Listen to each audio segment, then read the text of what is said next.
The Article 8 of Comprehensive Dangerous Drugs Act of 2002, Republic Act Number 9165. Article 8 of Comprehensive Dangerous Drugs Act of 2002 focuses on programs designed for the prevention, control, and rehabilitation related to the drug abuse. So, number 1 is National Drug Education Program, or the NDEP. Objective: to educate the public of the dangerous drugs abuse and promote the drug-free lifestyle. So, paano nga ba natin to makukuha? Paano nga po ba natin to maiiwasan? Sa paraan po ng pagtuturo sa mga school, kung paano po natin maiiwasan ang paggamit ng drugs. Dahil po sa pinagbabawal na drugs, maaari po tayong mapunta sa maling daan. So, number 2 is research and statistics.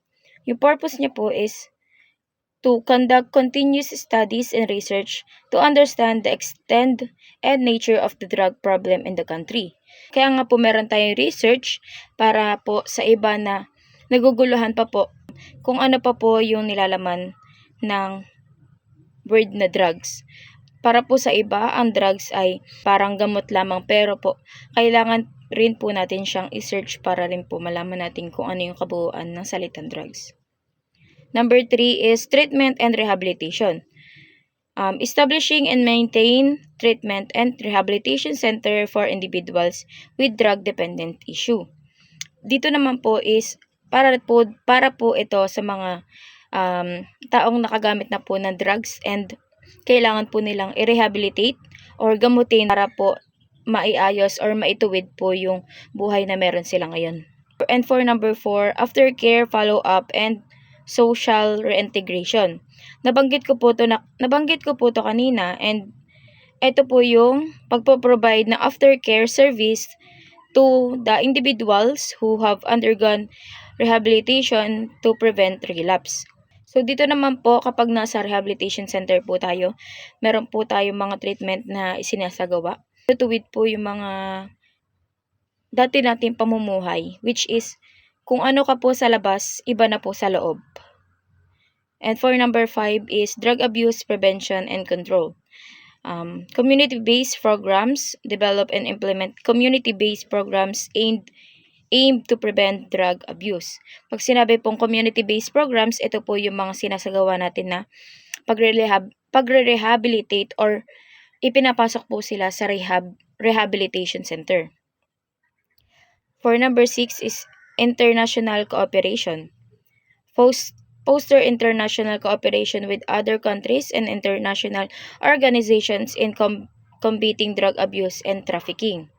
And for number 7 is special drug education centers.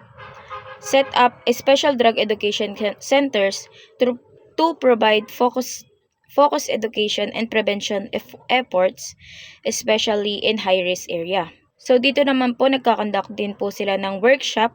Binibigyan po sila ng chance para po mag-workshop or mag-seminars, just like training sessions aimed at preventing drug abuse. Binibigyan po sila ng trabaho sa labas or sa loob para rin po sa pagbabago ng buhay nila. Number 8, involvement of various sections. Government agency encourage the involvement of various government agencies in implementing the National Drug Prevention Program. In conclusion of Article 8 of Comprehensive Dangerous Drugs Act of 2002 lays out a comprehensive frameworks for addressing drug abuse through education, research, rehabilitation, and community involvement. It emphasizes the need for a coordinated and multifaceted approach to effectively combat the drug problem in the Philippines.